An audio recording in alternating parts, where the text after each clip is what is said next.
Baseball is back. Yes. Are you excited? Yes, very, very excited. I was a little scared, a little worried because when you go to those points, a lot of fans and we don't understand exactly what's going through behind the scene. There's a lot of different things, a lot of different opinions. I thought when they had the deadline, like we're not talking to after Tuesday, I thought that it's going to be way longer than what it was.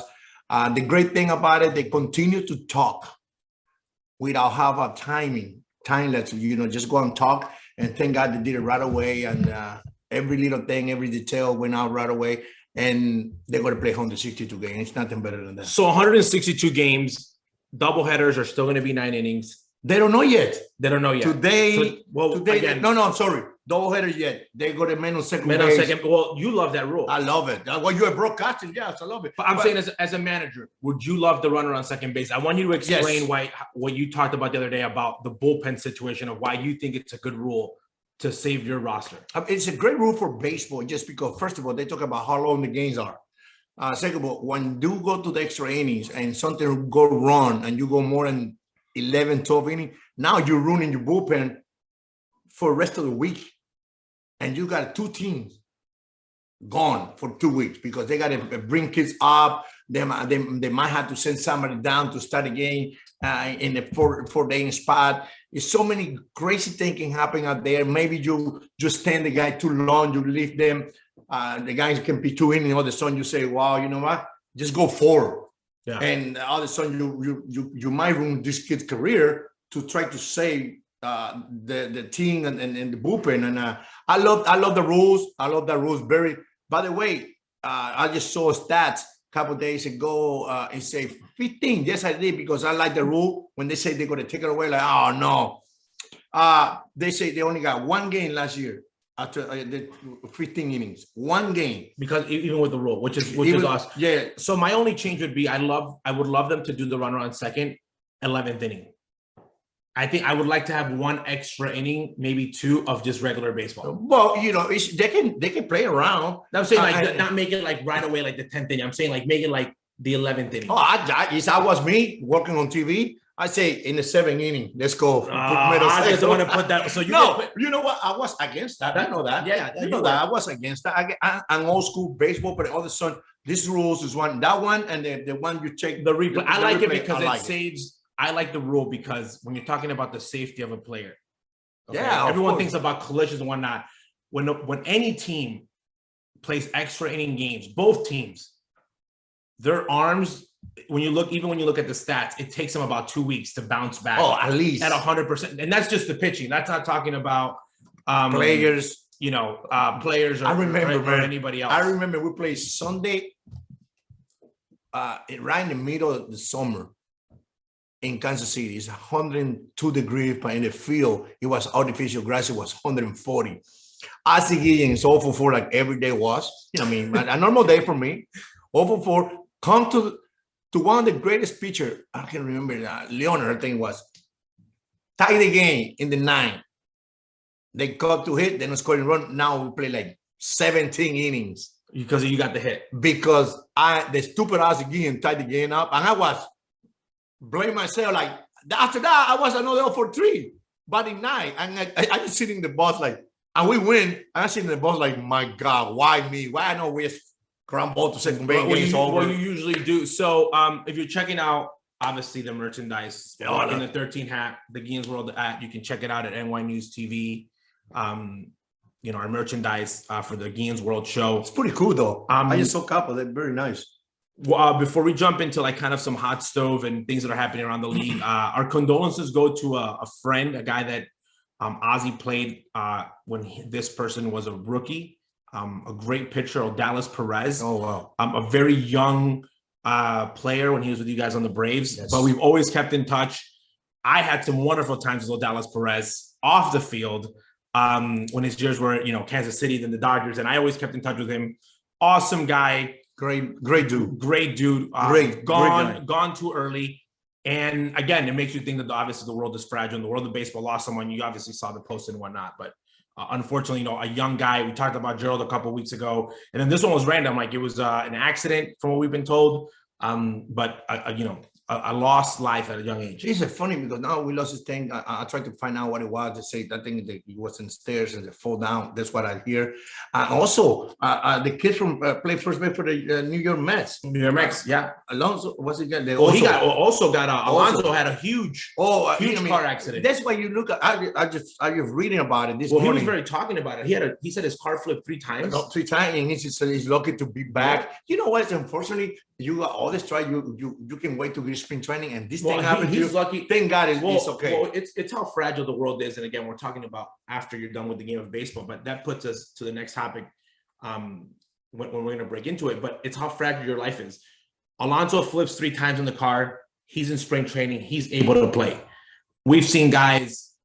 You got hurt one spring training. You pulled the newspaper stand. Yeah, I broke my finger. And then I kind of you said that I was falling from you or whatever, and you went to grab me and your finger got stuck and you broke it. So, there's freak accidents, but this next segment is brought to you by Manscaped. Support Guillens World and is brought to you by Manscaped. Who is the best in men's below the waist grooming? Manscaped offers position engineered tools for your family jewels. Manscaped recently launched the Ultimate Man's Hygiene Bundle, the Performance Package. Join over 4 million worldwide who trust Manscaped with this exclusive offer for you. 20% off and free worldwide shipping with the code Guillens20 at manscaped.com. If you do the math, and that is correct, that is about 8 million balls that are fresh. So I rock Manscaped, just rock Manscaped for my Florida trip.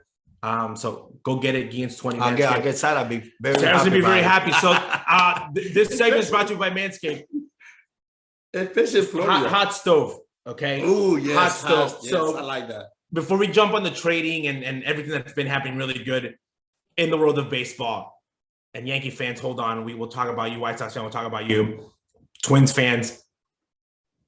For the first time ever out of this whole time, I said, I am so happy Ozzie Guillen is not the manager of the Padres. Oh my God, man! Because my culo, my butt, would be a little tight. Not really, but you're just fresh. I'm fresh with Manscaped. At least I would have Manscaped to keep fresh. But no, Fernando Tatis Jr. Okay, who is a guy who's when he has played, he has chased the MVP, top 5 MVP player. Last year he went to the DL twice, and then he had the COVID twice for the shoulder. Still played 130 games. But he comes into spring training, and out of the blue, they say that he needs surgery on his hand, allegedly on an accident that he had on a motorcycle. I'm assuming it might be a dirt bike. But now, Bob Melvin, this team, they wanted to start fresh, right off the new bat, and Tatis is not there. So I was like, if you were the manager, I would have been like, you effing, but it happened. So how would you handle that? Not looking at it from a media standpoint on his predictions, and then you as a manager, like, hey, your shortstop's gone. Like, you know what? Be honest, you have to be. I would say you might not sleep at night. It's night. It's 3 months. It's 90 games. Think about it. But in the meanwhile, you got to be the face of the ball club. Yeah, I cannot go there to the media. Go, oh my God! Of course, I say, we're going to miss him. That's one of the best players we have. But we had to fight with the guy we have on the field. I still believe we got a good enough players out there, good talent to compete in the National League. That's the first thing coming out of my mouth. Then after that, I find out now the problem is who's going to play shortstop. You're going to be. Would you play Manny? Would you play Manny? It depends who I'll find. If I find a guy who can play a little bit of third base, I put Manny at shortstop. So if you find a better third baseman in the market, or you can trade for a better third baseman. Okay, I could be saying, okay, let's look for third baseman or for shortstop. Who find is better, that's what I'll play. Would you sign Correa for 1 year? He's saying he's going to play for a 1 year deal, and you give him the $45 million. I don't know. I don't know about that because Tatis coming back. Then when Tatis back, where do you play them? Then Correa had to stay in shortstop, and Tatis got to be in the outfield because I have to play or DH. Well, that's true. That's another good thing happening with the DH. Great rules, you guys. Bring the DH back. But to me, when I want to have it every day, I book Correa. I will sign it. Well, San Diego is all in right now. They cannot be mess around. They bring a great manager. They got a great talent.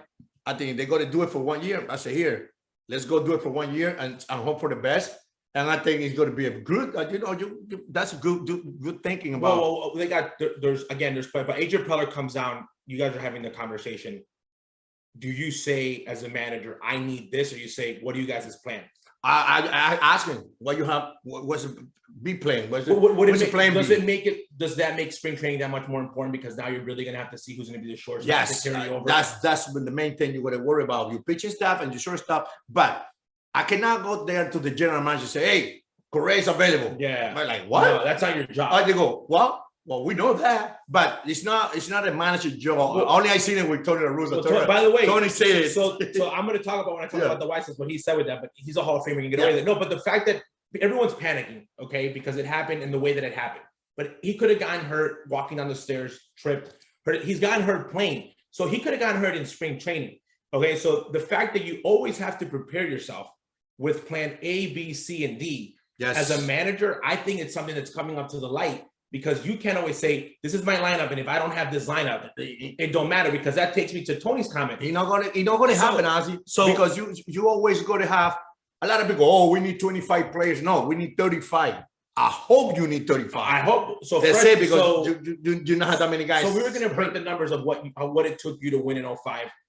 And we haven't figured out the number yet, but 3 closers is like the one. I never seen it. And that's a lot. So, but going back to that, so fresh ball, Tony, Uncle Tony manscapes, by the way.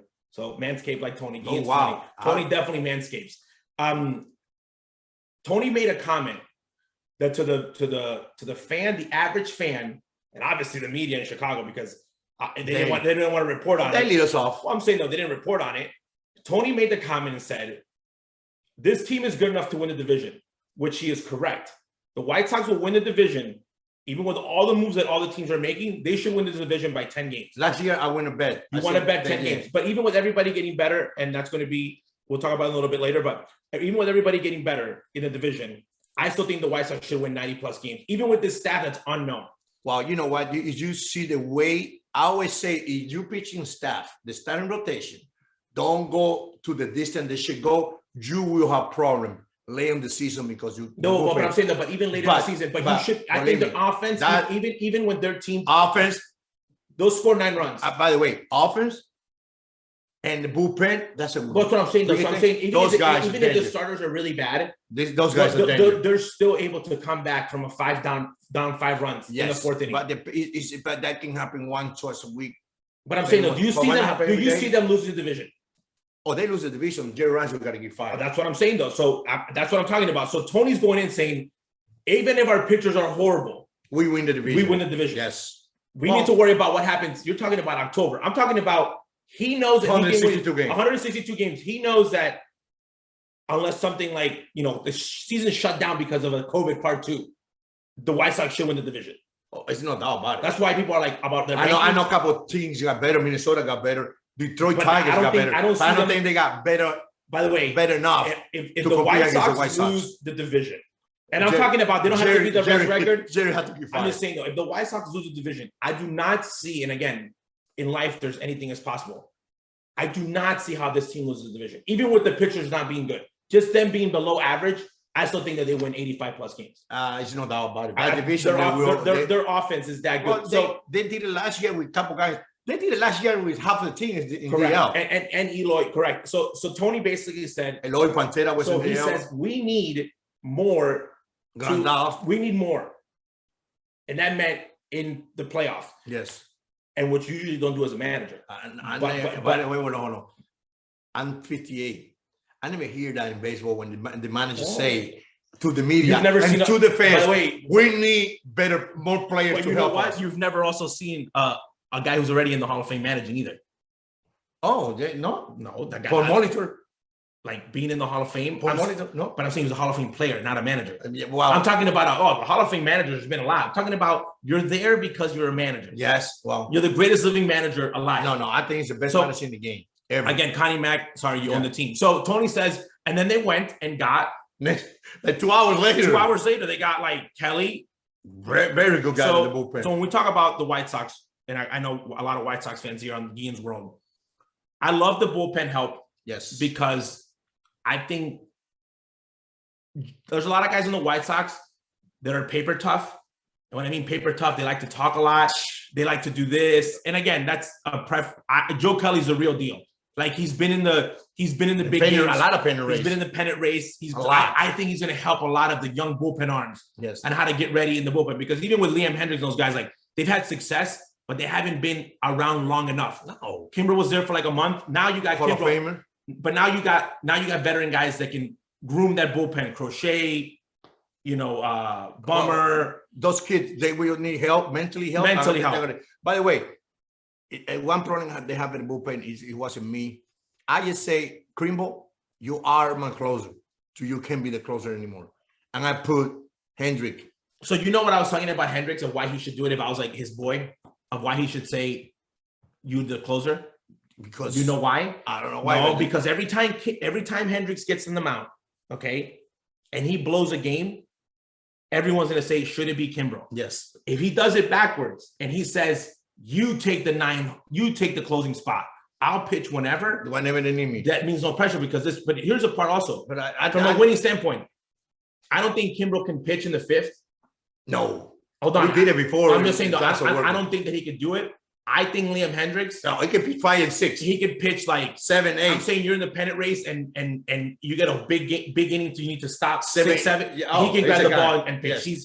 I think he's able to do that. Yes, and because first of all, his mentality is very. Well, he's always pitched in different.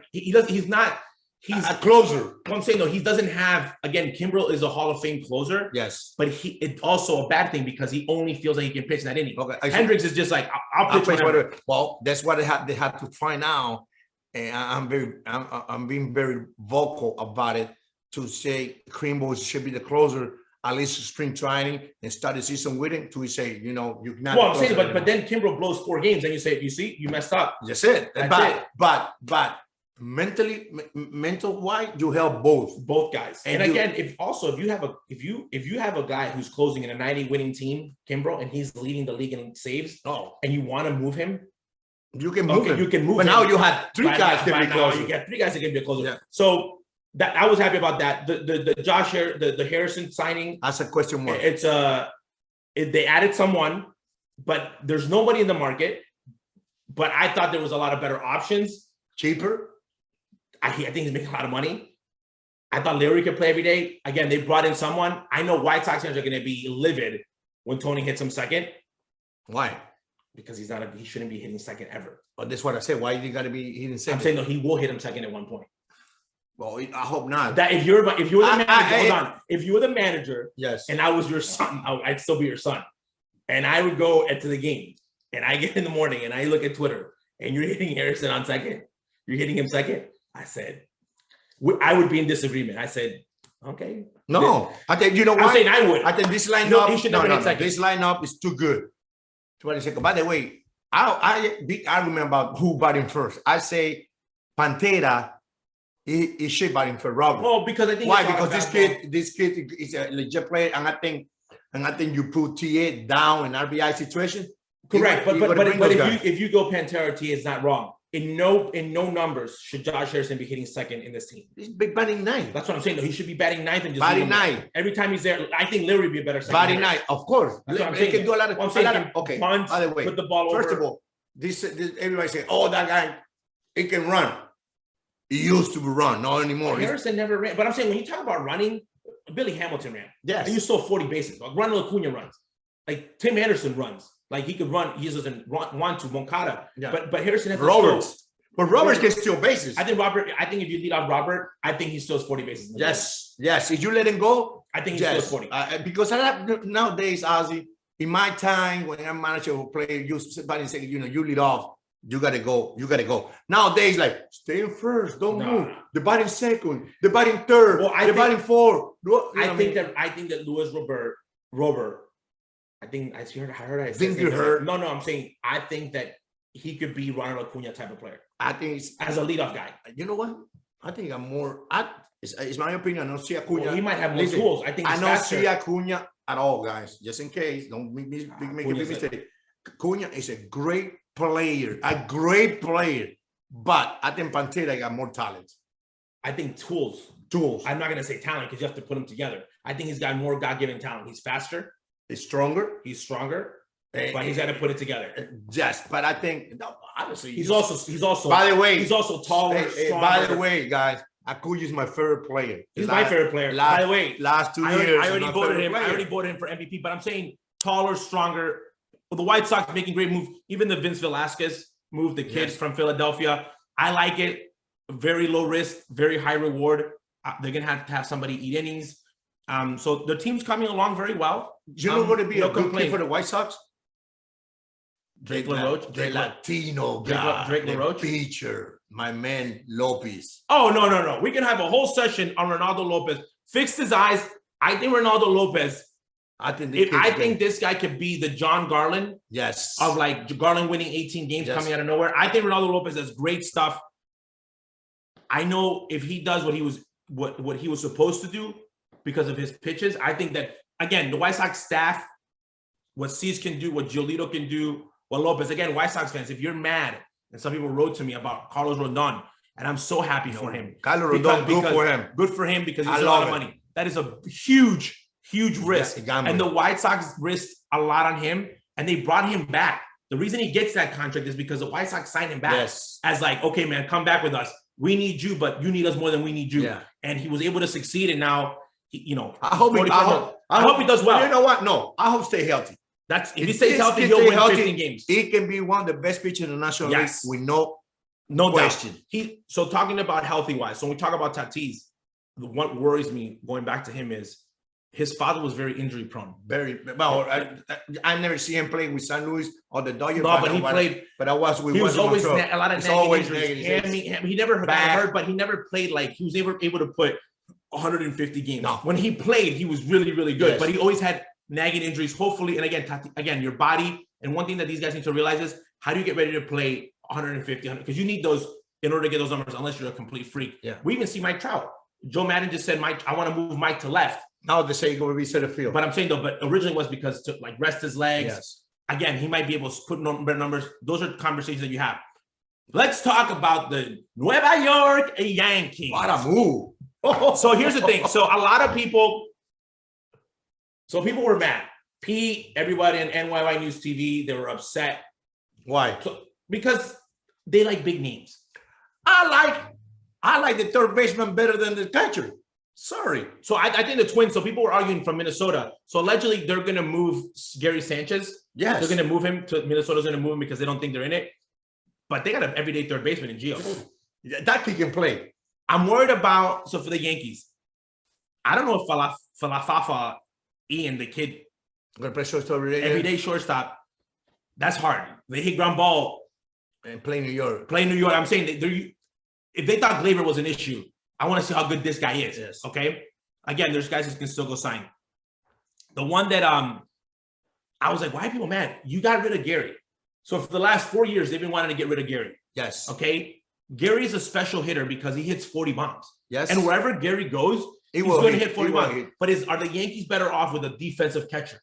And the philosophy is yes, we are. Yeah, because they are better. The pitching staff they have, you put a good guy behind. And by the way, they say that last couple of years. The people talk about it like the big boy, you don't want to pitch to him. So Garrett Cole didn't want to pitch him. So here's the thing. Don't want to pitch to him. A lot of guys don't want to pitch to him. They won 92 games.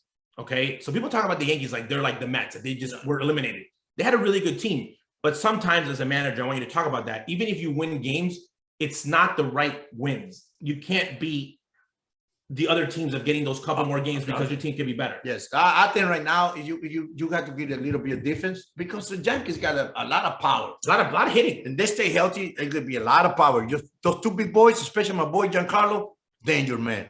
But Josh, my God. But in the meanwhile, they have a lot of players out there they can produce. That's why they can get away with bring a catcher to just worry about the rotation. Like type of Civelli type, you know what I mean? Like, not that. But I think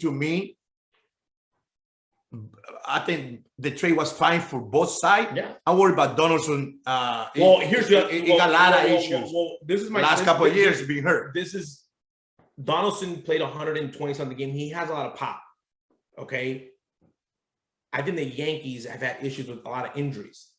Okay. I mean, and you're not bringing someone that's known for their resistance in the field. So now you have Luke, you got Donaldson, you got Stanton that goes down sometimes. A lot of guys, what do you say? If you're in good shape, fat boys don't get hurt. Fat people like this, look, they don't get hurt. They never get Ozzy thinks muscular guy. And again, it makes sense. You're super strong. You know, you're muscular. You're gonna pull a lot of stuff. Yeah.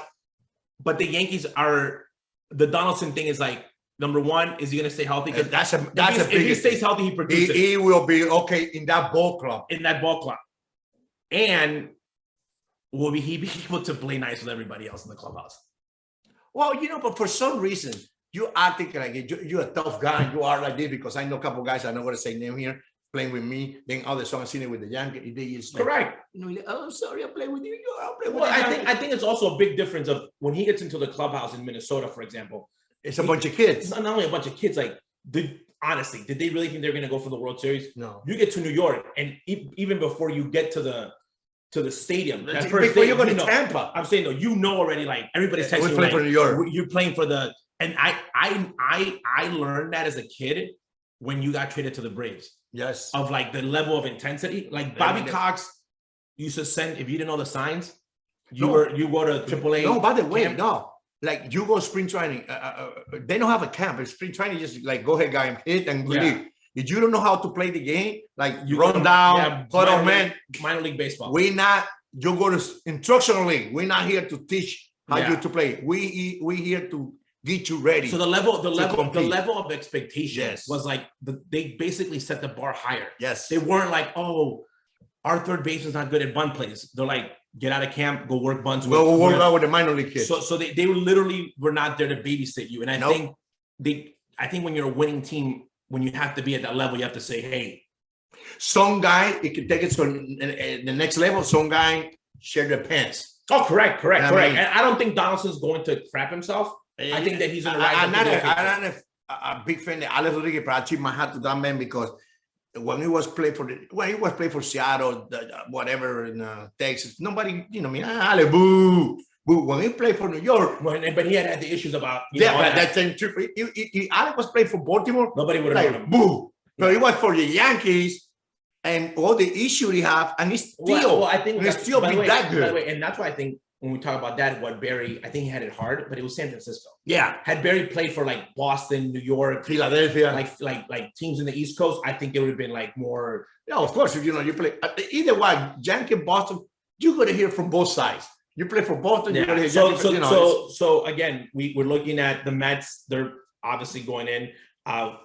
The National League DH is paying off. Nelson Cruz gets signed. I like that move. That's the best move they make. Adi Adrianza, my cousin, gets signed by the National. So teams are making moves. You're seeing that the new rule changes. Fast moves too. I like it. Fast moves. They're helping. Again, I think that right now, what's the most important thing for you as a manager in spring training, knowing that you're less than 30 days away from opening day? Well, make sure everybody don't try overdo to get ready. Okay. Make sure you get ready, but I think that's enough time to do it. The problem is spring training, everybody be okay. My problem is they have enough time when they open the lights is on, how his eyes going to be. Oh, now I got to go get it. Then you got a chance to get her. You got to stay in the same potential, same way you are, because of the sun. I got to move my gear up because the season start, then you can get her, especially if you are a pitcher. Pitcher have to be very, very careful, very honest to themselves. Make sure you don't overdo stuff when they don't have to. You're Booney. Okay. The moves are very awkward, very kind of like 2004 moves. You traded a lot of guys that were big names. Media's not happy. How do you address that panicky mode of we're going to finish fourth from the media, from the fan base? How do you keep your clubhouse from being positive? And then the opposite, how do you keep the White Sox from being humble? Because right now, when they open up the newspaper, they're the number one team in Major League Baseball. Well, if you be humble, just go there and show people why they pick you be in first place. Show them, don't talk about it. And when you're a New York Yankees, as soon as you put that uniform on, you win the division. You know what I mean? That's the first mentality you have. Yeah. You know, we get paid to win the division. We get paid to win championships. I remember the old Steinbrenner, Mr. Steinbrenner, rest in peace, say, if we don't win the championship, we waste or year or money or time, whatever. But I think no, you got to say, guys, whoever's coming in, whoever was played there, they know how to handle it. Whoever coming in, I said, listen, don't change your game plan. Don't let the media get to you. Talk to them, be nice. By the way, don't be an asshole with them being in New York, because they will find a way to break you down. Correct. Okay, just sit there, talk to them, ask the question they're going to ask. Just being very honest. People love you. One thing, guys, I know for a fact, I play against them a lot all my career, coach or manager against them a lot. You play hard, you got the fans by the cojones. That's what Derek Jeter did. Derek Jeter just go out there and he run the balls out. He also had 3,000 hits. Yeah, but you play 30 years in the big league, you will have 3,000 hits. Well, again, they got to bring that attitude back. Again, you play hard in New York. You'll play hard in New York, man. Ozzie Guillens said it. Getting the inside track from a former player, former World Series manager. He's done it all. Ready for his preseason with the White Sox, pre and post game show. We're going to keep here. Follow Guillens World, NyynewsTV. Get the gear. Manscaped, Guillens 20. Have fresh balls for opening day. Don't wait to have non-fresh balls. Get your balls freshened up right now in the spring training run. That would be it for today. Send us your questions. If you have a question for Ozzie, or you don't agree with something Ozzie said, like he just said about Derek Jeter and his 3,000 hits, that'd be a good one. But if you don't agree with him, how he's talking about how he would address it, his advice for Booney, his advice for Melvin, his advice for obviously Tony, Uncle Big Tony, let us know. Have a good one. We'll see you soon. Please write down. Before it hits the front page.